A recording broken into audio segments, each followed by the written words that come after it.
What happens when a routine flight turns into a battleground of prejudice and power? On Apex Air. Flight 732. From Chicago to Boston. A flight attendant, blinded by her own frustrations, decides to make an example of an 8-year-old girl and her teddy bear. She humiliates the child, forces her off the plane, and smirks as the jet bridge pulls away. What she doesn't know is that the little girl's father isn't just any passenger. He's a man who holds the airline's fate in the palm of his hand. This isn't just a story about being kicked off a flight. It's the story of the 15 minutes that shook an entire airline to its core. The air in the terminal at O'Hare International Airport hummed with the familiar symphony of travel, the rhythmic roll of suitcase wheels, the distant muffled announcements of departures and final calls, the low murmur of 1,000 conversations blending into one for 8-year-old Serafina Brown. However, the only sound that mattered was the gentle, reassuring voice of her father, Marcus Brown. "And when we get to Boston, what's the first thing we're going to do?" Marcus asked, crouching down to her eye level. His tailored suit jacket was draped over his carry-on, leaving him in a crisp white shirt that contrasted sharply with his dark skin.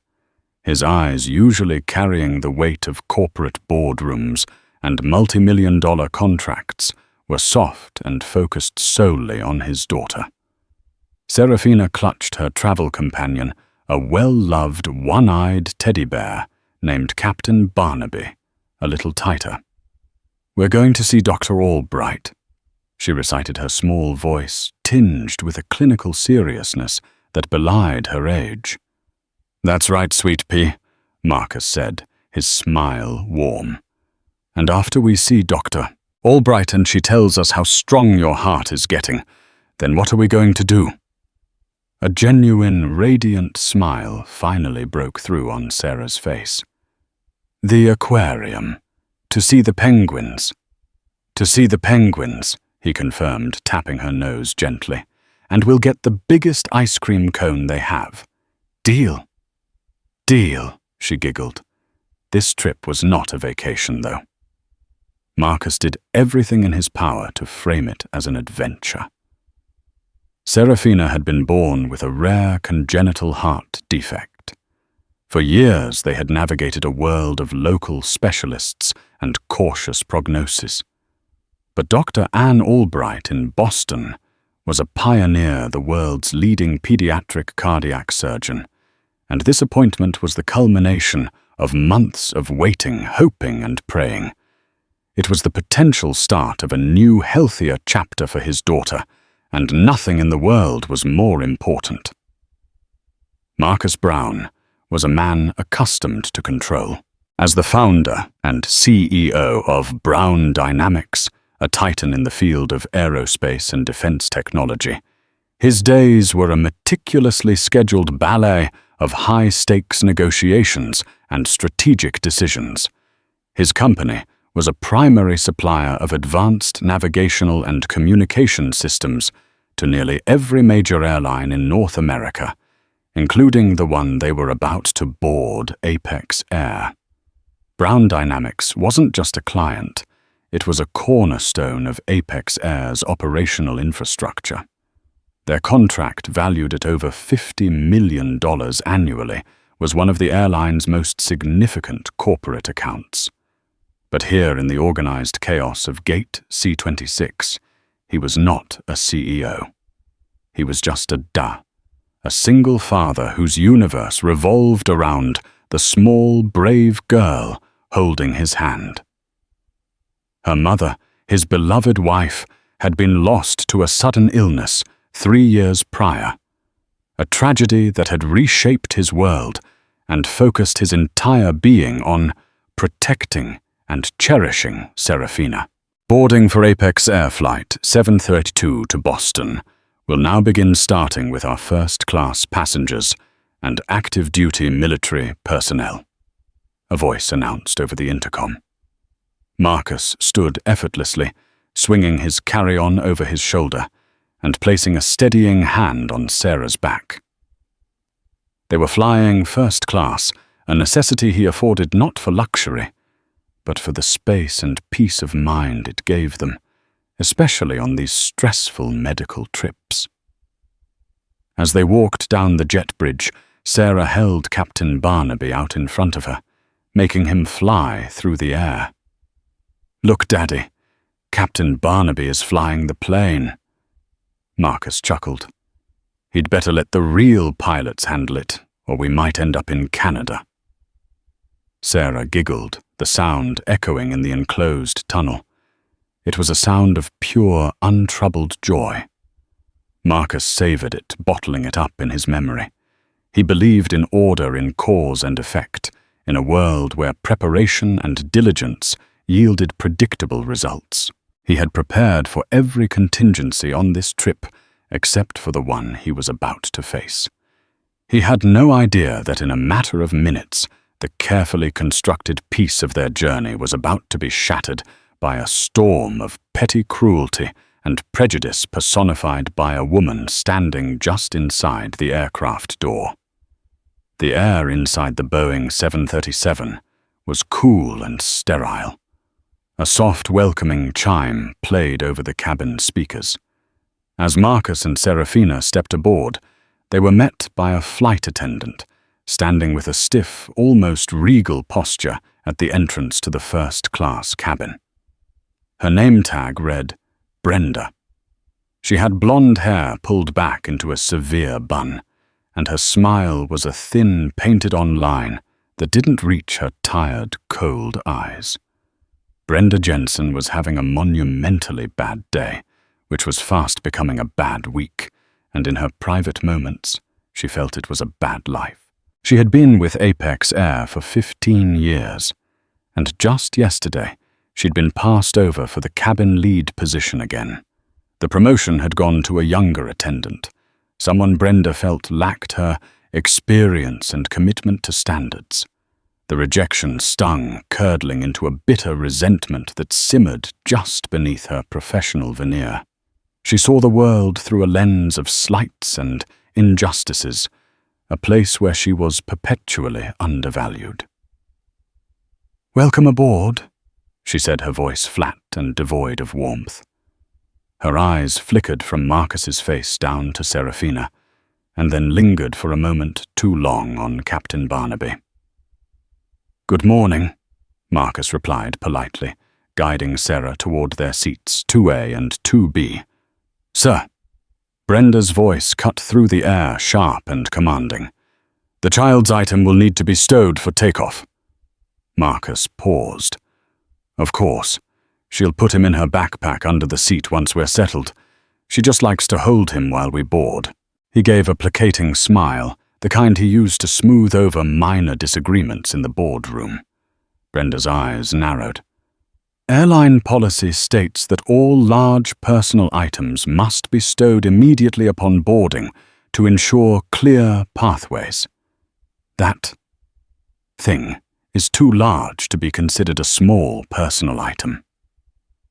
Marcus looked from the worn 18-inch tall teddy bear to the spacious, half-empty first-class cabin. The aisle was wide and completely clear.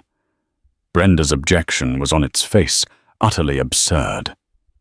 "It's just her teddy bear," Marcus said, his voice still calm, but now tinged with a hint of confusion. "She's a little nervous about flying. It helps." Serafina, sensing the shift in tone, hugged Captain Barnaby tighter. Her lower lip began to tremble. "All passengers get nervous, sir," Brenda retorted, her voice carrying an edge of condescension. "We can't make exceptions to federal aviation regulations for everyone's comfort animal. It needs to be stowed, now." The term comfort animal was a deliberate, dismissive jab. This wasn't a certified service animal. It was a child's toy.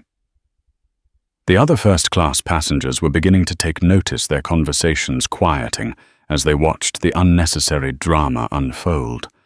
A man in seat 3C, dressed in a pilot's uniform, but flying as a passenger, raised an eyebrow at Brenda's aggressive stance. "With all due respect," Marcus said, his patience beginning to fray. "I'm very familiar with FAA regulations. A child's stuffed animal of this size is perfectly acceptable to hold during boarding. We can put it away as soon as we sit down." Brenda saw this not as a reasonable clarification, but as a challenge to her authority. And in her current state of mind, any challenge, especially from a man like Marcus, calm, confident, successful-looking, felt like a personal attack. In her warped view, he was everything she wasn't, powerful and entitled. The prejudice she harbored, usually buried under layers of professional courtesy, began to surface. "Sir, are you refusing to comply with a crew member's instructions?" She snapped, her voice rising in volume. The painted-on smile was gone, replaced by a hard, thin line. Serafina started to cry, soft, frightened sobs. "Daddy, what's wrong? Is Captain Barnaby in trouble?" Marcus's focus immediately shifted to his daughter. He knelt, turning his back slightly to Brenda. "No, sweet pea, nothing is wrong. The lady is just a little confused about the rules. It's okay." He looked back at Brenda, his expression now serious. The polite corporate negotiator was gone, replaced by a protective father. "Ma'am, you are upsetting my daughter. There is no safety issue here. Please, let's just drop this." But Brenda had already committed. Backing down now would feel like another defeat, another instance of being dismissed. She saw her chance to assert the one thing she had left her power on this aircraft. "No, sir, I will not drop this. This is now a compliance issue. You are creating a disturbance and failing to follow instructions." She uncrossed her arms and took a step closer, her body language radiating hostility. "You need to stow the item immediately, or I will be forced to ask you to deplane." The threat hung in the air, shockingly disproportionate to the situation. The off-duty pilot in 3C audibly scoffed. Marcus stared at her, dumbfounded. He had managed billion-dollar mergers with less friction. He was being threatened with removal from a flight essential for his daughter's health, over a teddy bear. The absurdity of it was matched only by the ugliness of the flight attendant's demeanor. He knew with a sinking certainty that this was no longer about a stuffed animal. The standoff in the first-class cabin had drawn the full attention of the boarding passengers. The low hum of the plane was now filled with a tense silence, punctuated only by Serafina's frightened whimpers. Marcus Brown took a deep, steadying breath. His instinct, honed in countless hostile negotiations, was to de-escalate. But the steel in Brenda's eyes told him that logic was no longer a part of this equation. This was a power play, and she was the one holding all the immediate cards. "Ma'am," Marcus said, his voice low and firm, trying one last time to appeal to reason. "My name is Marcus Brown.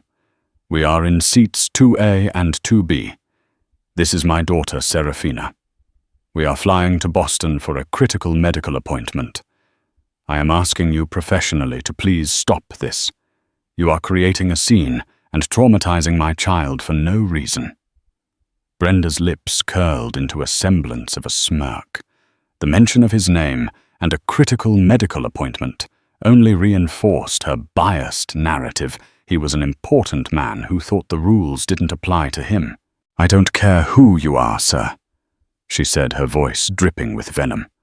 "On this aircraft, my instructions are the rules, and now you've added belligerence to non-compliance."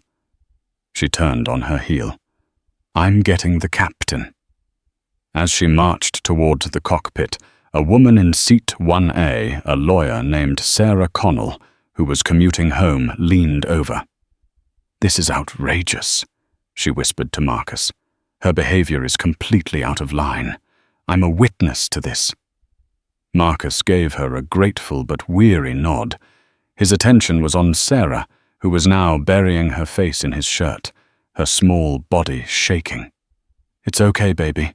Daddy's here. It's all going to be okay." He stroked her hair, but his mind was racing. He could feel the situation spiraling, a simple trip turning into a nightmare. A few moments later, Brenda returned, flanked by the plane's captain, a silver-haired man named Captain Evans. He had the weary look of a man who had been pulled away from his pre-flight checklist for something he already considered a nuisance. "Sir, I'm Captain Evans," he said, his tone clipped and official. "My flight attendant tells me you're refusing to comply with crew instructions and causing a disturbance." He was looking at Marcus, but he was listening to Brenda, who stood beside him, her arms crossed, a vindicated look on her face. "Captain," Marcus began, standing up to address him directly. "That is a gross mischaracterization of what happened. Your attendant Brenda accosted my 8-year-old daughter over her teddy bear the moment we stepped on the plane. I calmly explained she would stow it when we sat down. Brenda then escalated the situation, threatened us, and has now clearly lied to you about my behavior." The off-duty pilot in 3C spoke up. "Captain, with respect, your flight attendant is the one causing the disturbance. The passenger was perfectly reasonable. I saw the whole thing."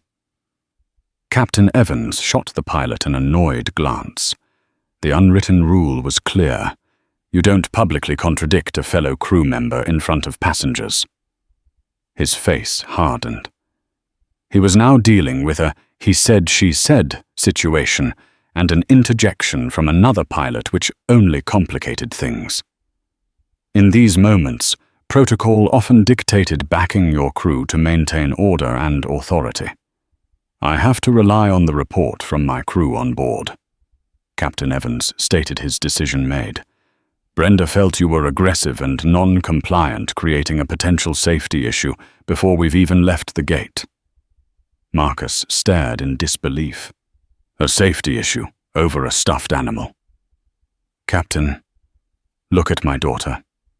Does she look like a safety issue to you?" Serafina peeked out from her father's side, her eyes red and puffy, clutching Captain Barnaby as if he were a life raft. But Captain Evans' gaze was cold. He had a schedule to keep. "I'm not going to debate this. The decision has been made. I need you and your daughter to gather your belongings and deplane. Now." The words hit Marcus like a physical blow. "You're kicking us off the flight." "I am," the captain confirmed, his voice leaving no room for argument. "Brenda, please escort Mr. Brown and his daughter off the aircraft. Have the gate agent handle their rebooking." Brenda's face was a mask of triumph. She had won. She had faced down the important man and asserted her authority. "This way, sir," she said, gesturing toward the door with a flick of her wrist. The humiliation was acute and public. Other passengers watched, a mixture of shock, pity, and discomfort on their faces. The lawyer, Sarah Connell, quickly scribbled her name and number on a napkin and discreetly passed it to Marcus as he gathered his things. "Call me if you need a statement. This is a clear case of discrimination." Marcus took the napkin and nodded, his jaw tight with a fury he dared not unleash in front of his daughter. He lifted a tear-streaked Serafina into his arms. She had let go of Captain Barnaby, who now lay abandoned on the seat. Marcus picked up the bear and his carry-on. As they walked the short, shameful path back to the aircraft door, Brenda followed close behind, as if to ensure they didn't pocket any airline-issue mints on their way out. The final insult came as they stepped onto the jet bridge. Marcus could hear Brenda's sharp voice addressing the remaining crew. "See, that's how you handle people who think the rules don't apply to them." The aircraft door clicked shut behind them.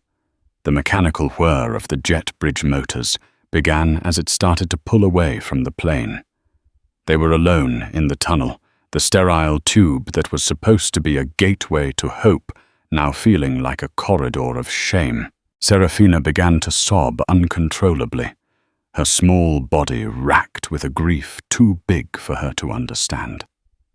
They reached the gate where the agent David looked on, with a bewildered and apologetic expression. "Sir, I don't know what to say. They just told me you were being removed."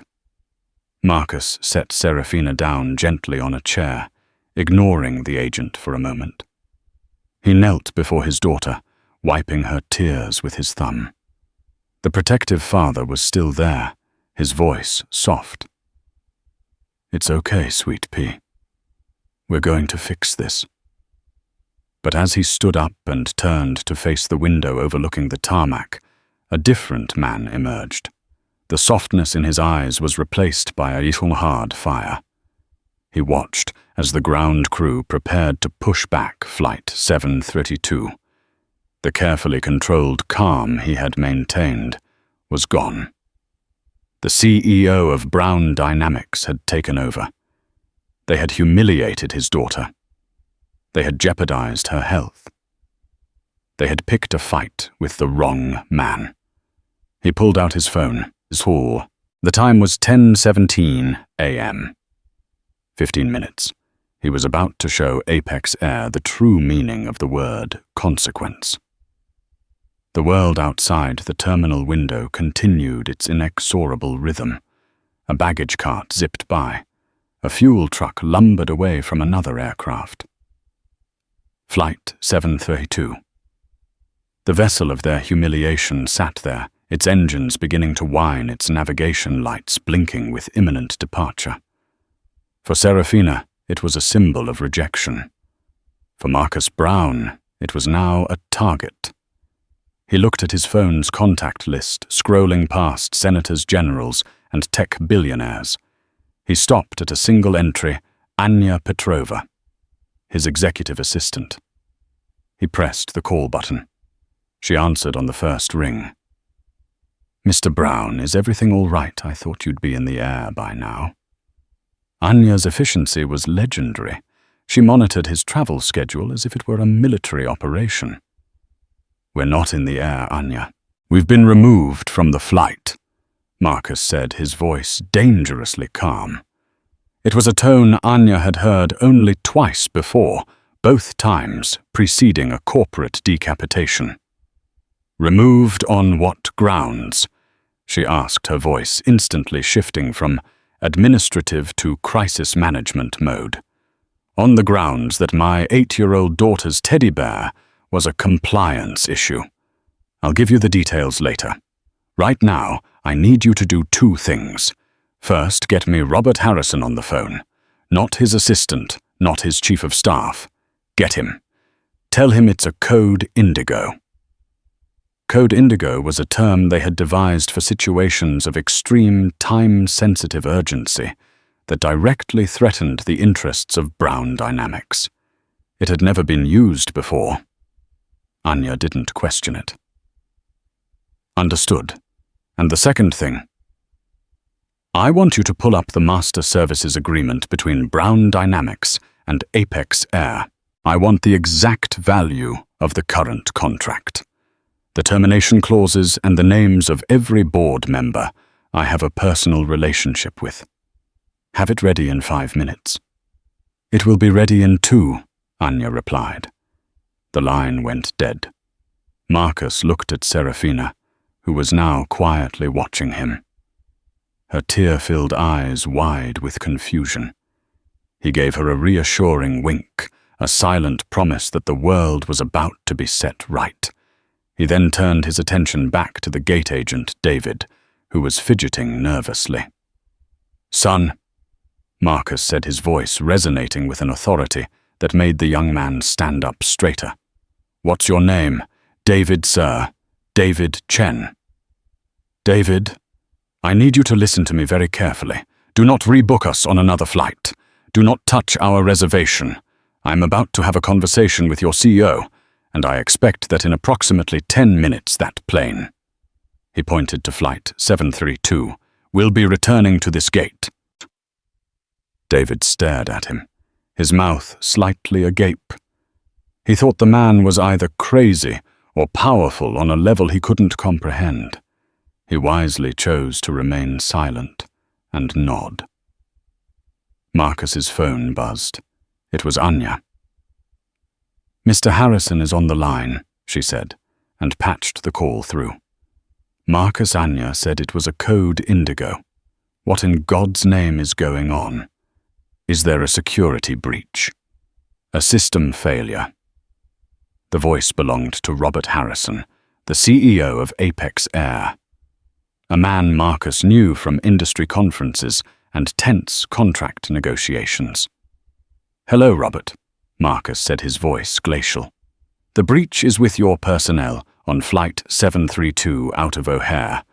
Your flight attendant, a woman named Brenda, supported by your captain, just kicked my daughter and me off the plane because she decided my child's teddy bear was a threat to aviation safety." There was a moment of stunned silence on the other end of the line. "What? That's impossible. There must be a misunderstanding." "There is no misunderstanding," Marcus snapped, dropping all pretense of civility. "Your employee humiliated an 8-year-old girl in front of an entire cabin of passengers. She was unprofessional, aggressive, and I suspect deeply prejudiced. Your captain blindly backed her without a moment's consideration for the facts.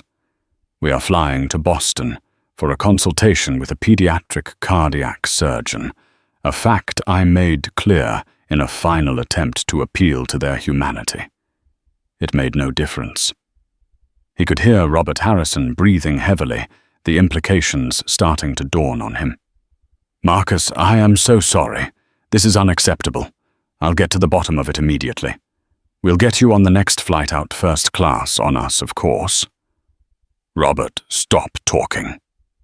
Marcus interrupted, his voice cutting like a razor. "You don't seem to understand the gravity of the situation. I am not interested in the next flight out.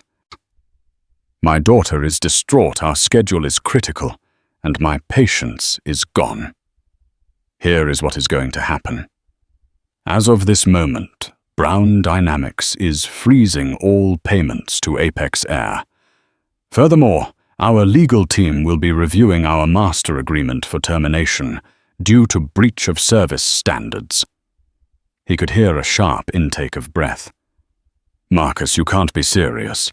We're talking about a $50 million contract." "Yes, Robert, we are.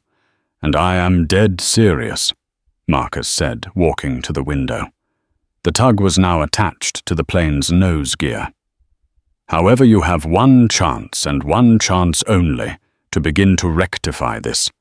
You have 5 minutes to order Flight 732 back to this gate, not 10 minutes. 5. My daughter and I will be reboarded, and your employee Brenda will be removed. If that plane takes off, our contract is terminated by the time it lands. The press release will cite Apex Air's discriminatory practices and unreliable service backed by a dozen witness statements. Brown Dynamics will find a new airline partner by the end of the day. Your stock price will not enjoy the news." The time was 10:24 a.m. The threat was absolute, the stakes astronomical. This was no longer about a flight. It was corporate warfare triggered by a father's love and a CEO's fury. Robert Harrison was sputtering. "Ground the flight, Marcus. That's a logistical nightmare. There are protocols, FAA filings. You are the CEO, Robert. Create a new protocol," Marcus retorted. "The call from your office to the cockpit is a short one. I suggest you make it. Your 5 minutes have started." Marcus ended the call. He didn't need to hear any more. He had laid down the ultimatum. Now he would see if Robert Harrison understood the difference between a disgruntled passenger and an indispensable business partner whose company literally kept his planes in the air. He looked at Serafina, who was holding the napkin from the kind lady. He sat beside her. "Don't you worry, sweet pea," he said, softly, his voice once again that of a loving father. "We are going to get to Boston. We are going to see the penguins." He glanced at his watch. 10:25 a.m. The countdown was on. Aboard Flight 732, a fragile sense of normalcy was returning. Passengers had settled into their seats. The forward galley was secured, and the cabin lights were dimmed for takeoff. Brenda Jensen moved through the first-class cabin with a renewed sense of purpose.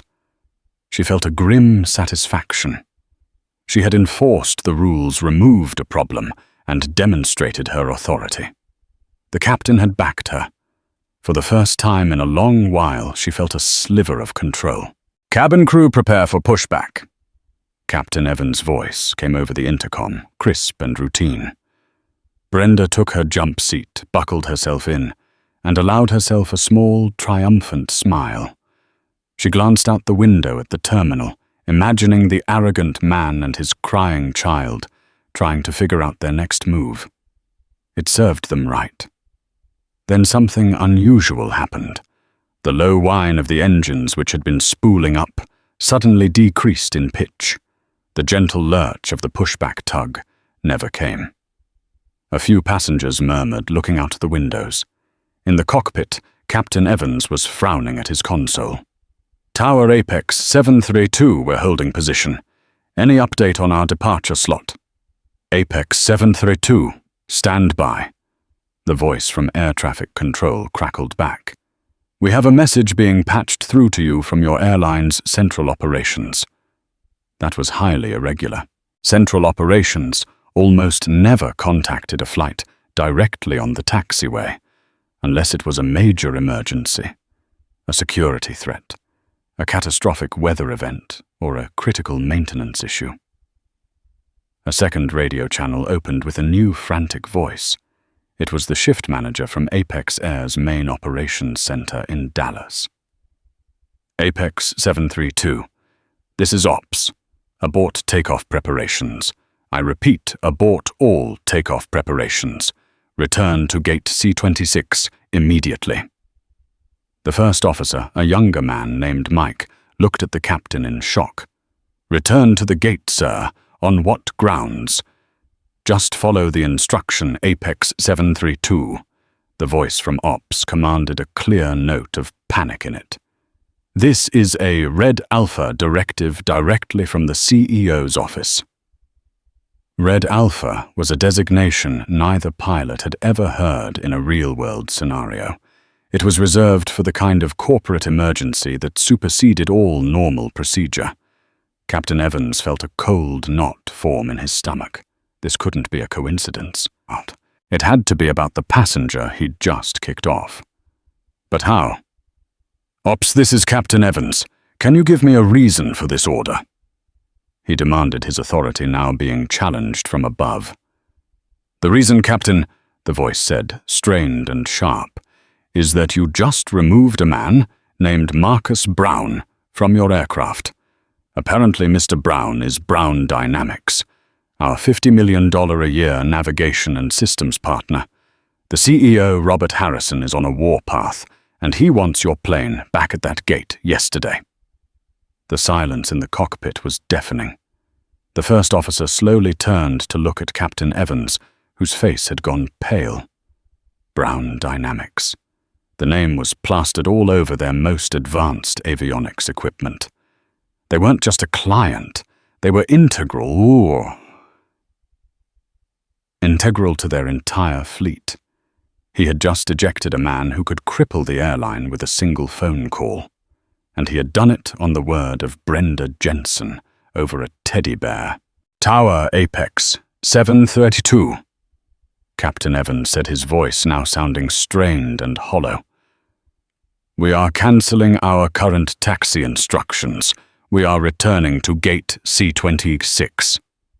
He switched on the intercom to the cabin. His professional composure was gone, replaced by a tense, clipped tone. "Ladies and gentlemen, this is the captain speaking. Due to unforeseen circumstances, we are required to return to the gate. We apologize for the delay. Cabin crew, please prepare." The cabin for arrival. The passengers groaned collectively. Confusion rippled through the plane. In her jump seat, Brenda's smugness evaporated, replaced by a wave of ice-cold dread. Unforeseen circumstances returned to gate. It didn't make sense. As the plane was slowly towed back toward the terminal, she saw him. Standing at the window of gate C-26 was Marcus Brown, his daughter at his side. He wasn't yelling or frantic. He was just standing there, watching his phone in his hand. His posture was one of absolute, unshakable power. And in that moment, Brenda knew. She knew she had made a catastrophic, career-ending mistake. The man she had dismissed as an arrogant rule-breaker was someone who could bend the entire airline to his will. The gentle bump of the plane reconnecting with the jet bridge felt like a death knell. The chime sounded, and the main cabin door was opened. But it wasn't the gate agent who stepped on. It was a man in a sharp suit, his face grim. He was the airport's general manager for Apex Air, a man Brenda had only seen in corporate newsletters. He was followed by a new cabin lead, a woman Brenda recognized as the one who had gotten the promotion she coveted. The general manager ignored the passengers, his eyes scanning the crew until they locked on Brenda. He didn't speak to her. He addressed the new cabin lead. "Is this the flight attendant, Brenda Jensen?" he asked, his voice echoing in the silent cabin. "Yes, sir," the new lead confirmed. The manager then finally looked at Brenda, his expression one of pure fury. "Ms. Jensen, gather your personal belongings. You are relieved of your duties. An HR representative is waiting for you at the end of the jet bridge. Your employment with Apex Air is suspended, effective immediately pending a full investigation." Brenda's face crumpled. The blood drained from her face, leaving her looking pale and old. Her authority, her job, her identity. It all evaporated under the cold corporate lights of the cabin. She was being publicly fired, stripped of her position in front of the very passengers and crew she had tried to dominate just minutes before. The humiliation was a perfect, crushing mirror of what she had inflicted upon a small child. The scene in the first-class cabin was surreal. Passengers who had witnessed the initial confrontation now watched mesmerized as the full weight of corporate karma descended upon Brenda Jensen. She fumbled with her purse, her hands shaking so badly she could barely grasp the zipper. Her eyes darted around, looking for an ally for some defense, but found only the cold stare of the general manager, the pitying look of her replacement, and the wide-eyed shock of the passengers. She was no longer Brenda, the 15-year veteran, the enforcer of rules. She was just a woman whose career had just imploded in the most public way imaginable. As she walked the same path Marcus and Serafina had walked just 30 minutes earlier, her shame was palpable. She didn't look at Captain Evans, who stood rigidly by the cockpit door, his face a mask of stone-cold regret. He knew his own reckoning was coming. Once Brenda was off the plane, the general manager, whose name was Frank Miller, turned and walked down the jet bridge. He approached Marcus Brown with an expression of profound apology. "Mr. Brown," he began, his voice laced with deference, "on behalf of Apex Air, from our CEO Robert Harrison, down to myself, I want to offer our deepest, most sincere apologies for the despicable treatment you and your daughter have received today." Marcus didn't respond immediately. He looked down at Serafina, who was watching the scene unfold with a child's unfiltered curiosity. The fear was gone from her eyes, replaced by a dawning understanding that her father had done something incredible. "Your apology is noted, Frank," Marcus said, his voice still cool but no longer actively hostile. "But the damage has been done. My daughter was terrorized by one of your employees for no reason." "I understand, sir. It is inexcusable," Frank Miller said, wincing. "The employee in question has been removed from duty and will not be returning. The captain has been ordered to report to our Dallas headquarters for a full performance review. We would be honored if you and your daughter would allow us to reboard you. Your original seats are waiting." He paused. "Or of course we can arrange a private jet for you, whatever you prefer. No expense will be spared." Marcus considered it for a moment. A private jet would be easy, but it would also mean they were running away. There was a principle at stake. He had told his daughter they would get on this plane. He had told her they were going to see the penguins. He would not let Brenda Jensen's ugliness be the final word on their journey. "No," Marcus said finally. "We'll take our seats, but first I want you to personally apologize to my daughter." Frank Miller didn't hesitate. He knelt down just as Marcus had done, so he was at eye level with Serafina. "Young lady," he said, his voice soft and genuine. "My name is Frank. The woman on the airplane was very, very wrong to be mean to you and Captain Barnaby. It was not your fault at all. We are very sorry that we made you sad. We hope you'll give us another chance to fly you safely to Boston." Serafina looked at her father, who gave her a small nod. She then looked back at Frank and gave a tiny, shy nod of her own. "Thank you," she whispered. With that, Marcus took her hand, and they walked back down the jet bridge. As they stepped back onto the aircraft, the atmosphere was entirely different. The new cabin lead greeted them with a warm, genuine smile. "Mr. Brown, Serafina, welcome back. We are so sorry for your experience. Please let me show you to your seats." As they settled in, the lawyer, Sarah Connell, gave Marcus a thumbs up. The off-duty pilot in 3C nodded respectfully. There was a quiet, palpable sense of justice having been served. The new cabin lead brought Serafina a glass of orange juice and a small bowl of warm nuts. She treated Captain Barnaby with the reverence of a visiting dignitary, asking Sarah if he needed a pillow.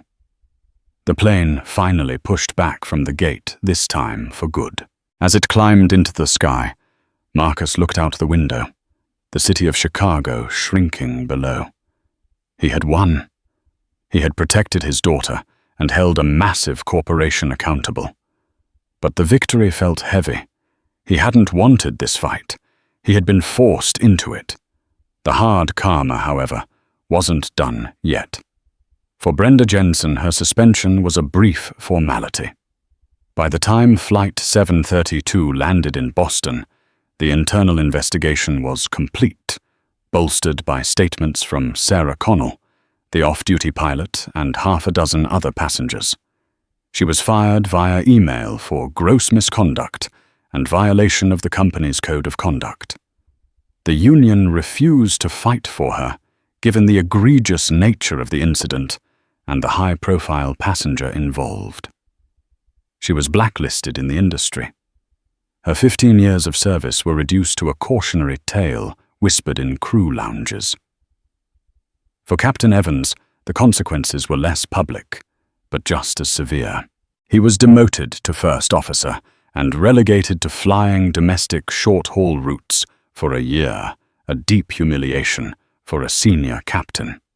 He was also required to lead a series of mandatory training sessions on de-escalation and crew oversight, forced to use his own failure as a teaching example.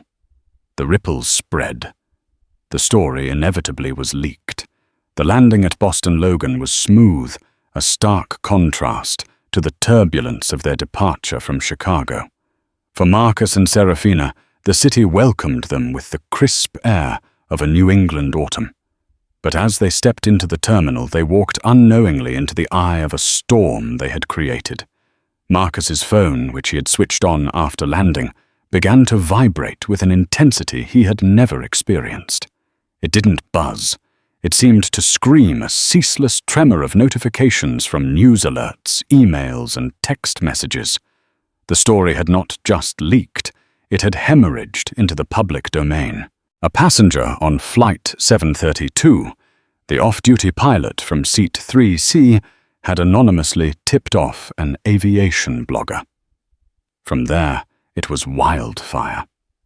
By the time Marcus and Serafina collected their luggage, the headline was the banner story on every major news network's website. The Wall Street Journal's measured headline was just the beginning. The cable news channels, smelling blood in the water, had dispensed with nuance entirely. On one network, a split screen showed a stern-faced anchor, moderating a heated debate. "Billionaire bully or avenging father," the chyron blared. A slick contrarian pundit named Fletcher Kane was pontificating, his face a mask of faux outrage. "Let's be clear," Kane declared, gesturing emphatically at the camera. "This Marcus Brown character, this titan of industry, endangered hundreds of people. He used his corporate muscle to intimidate a flight crew, forcing a plane to return to the gate. For what, a teddy bear? He put his own ego above the safety and schedules of every other person on that flight. This is the definition of elitist privilege, and it's a disgrace." On the other side of the screen, Sarah Connell, the lawyer from the flight, had been tracked down and was appearing via video call. "That is a malicious and deliberate misreading of the situation, Fletcher," she retorted, her voice sharp and clear. "I was there. I saw it. This wasn't about a teddy bear.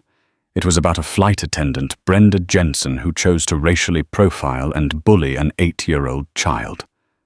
Marcus Brown didn't escalate. He responded.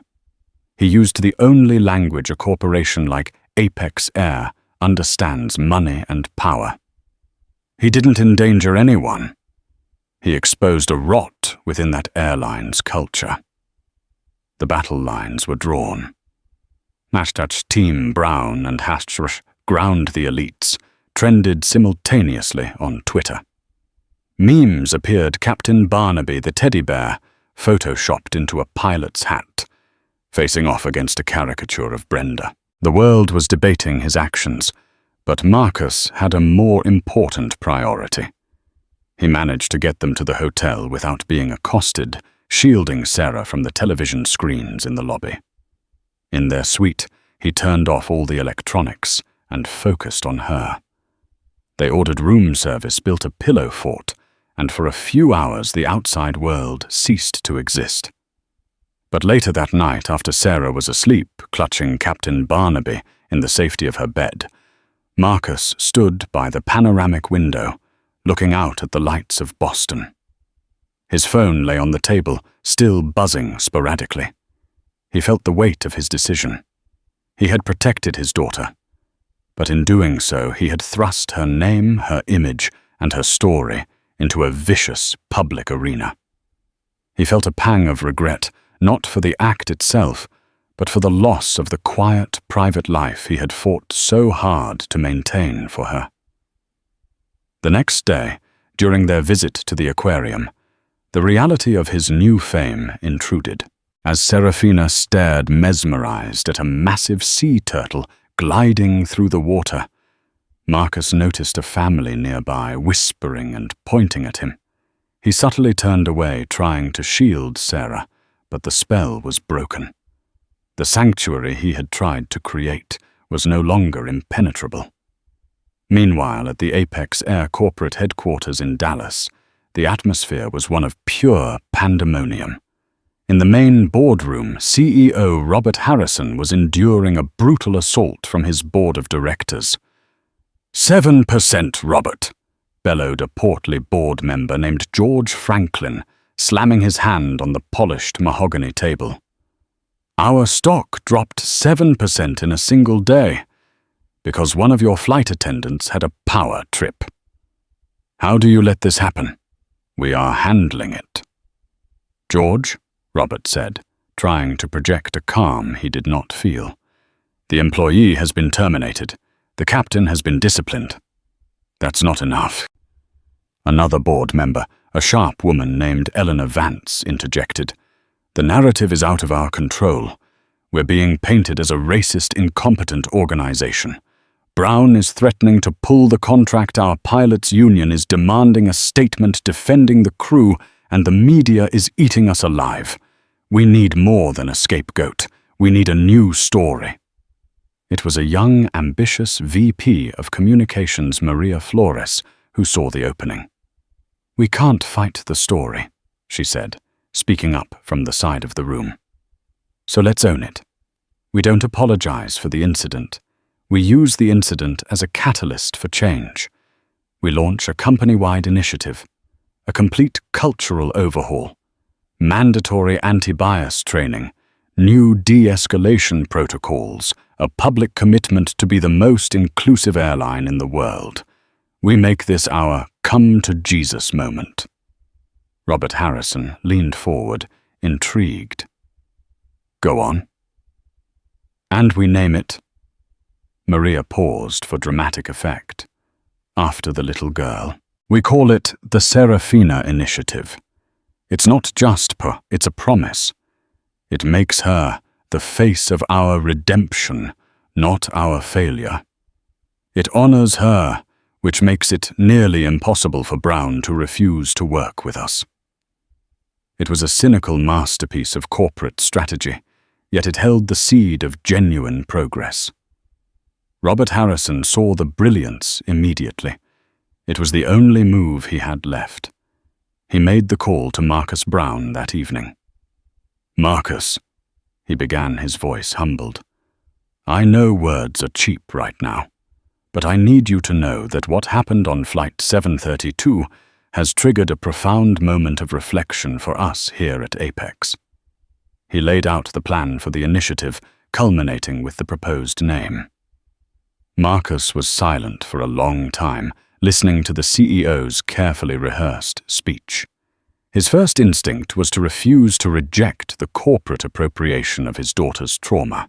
But then he thought of the family at the aquarium, of the countless others who faced similar, smaller indignities every day without the power to fight back. This was a chance to forge something positive from the ugliness. "You can use her name, Robert," Marcus finally said, his voice firm, "on 2 conditions. First, this cannot be just a PR stunt. I want to see metrics, I want to see real change, and my team will be auditing your progress. Second, Apex Air will make a substantial multi-year donation to a new foundation I am establishing. It will be called the Brown Foundation for Travelers' Rights." Robert Harrison agreed without hesitation. The cost, whatever it was, would be cheaper than losing the Brown Dynamics contract. For Brenda Jensen, the aftermath was a free fall into obscurity. She applied to every other major and regional airline. Her applications were met with silence or polite, swift rejections. The video of her being escorted off the plane, filmed by a passenger, had gone viral. She was unemployable in the industry she had called home for 15 years. One evening, sitting in her drab apartment, she saw a news report about the launch of the Serafina Initiative. She watched as Robert Harrison spoke eloquently about the airline's commitment to dignity and respect, using the name of the child she had belittled as his new corporate banner. The bitter, soul-crushing irony was a punishment more profound than any termination letter. She eventually found a job stocking shelves on the night shift at a 24-hour supermarket, a silent, anonymous figure haunted by the ghost of a teddy bear. Captain Evans accepted his demotion with quiet resignation. The first time he had to stand before a room of bright-eyed new pilots to teach a seminar on crew conflict and de-escalation, using his own monumental failure as the primary case study, was the most humiliating day of his career. It was a lesson he would have to teach and learn over and over again. The Brown Foundation for Travelers' Rights launched a month later with Sarah Connell on its board of directors. Its first major case was defending a Muslim family that had been removed from a flight on another airline after a passenger complained they were speaking a foreign language. With the Foundation's high-powered legal backing, the family received a public apology and a significant settlement. Marcus had turned his personal battle into a public weapon for the powerless. Months later, life had found a new normal. Serafina was thriving, her new treatment plan working wonders. The media storm had moved on to other outrages. One evening, Marcus was tucking her into bed. "Daddy," she said sleepily, "are the people at the airplane company still sad at us?" Marcus smoothed her hair back. "No, sweet pea. They're not sad. They're learning to be better. Because of you." She smiled and hugged Captain Barnaby. "That's good." Later in his study, Marcus looked at the Foundation's first quarterly report. He had never sought this. He had only wanted to get his daughter to her doctor. But in those furious 15 minutes at O'Hare, in the cold, calculated act of grounding a flight, he had done more. He had forced an institution to look in the mirror. He had taken a moment of ugly prejudice and forged it into a legacy of change. The victory was complex, born of anger and raw power. But as he thought of his daughter sleeping peacefully down the hall, her heart growing stronger every day, he knew it had been worth the fight. In the end, this was more than just a story about a grounded flight. It was a story about power, the petty power abused by a frustrated flight attendant, and the immense power wielded by a loving father. It's a stark reminder that prejudice often hides behind rules and regulations, and that sometimes it takes an extraordinary response to expose an ordinary injustice. Marcus Brown's actions were controversial, but were they justified? Did he abuse his power, or did he use it to deliver a much-needed dose of hard karma? What would you have done in his shoes? And what do you think should have happened to the flight attendant, Brenda? Let us know your thoughts in the comments below. We read every single one. If this story of justice and consequence resonated with you, please hit that like button, share it with someone who needs to hear it, and don't forget to subscribe for more real-life dramas, where karma doesn't just knock, it breaks down the door.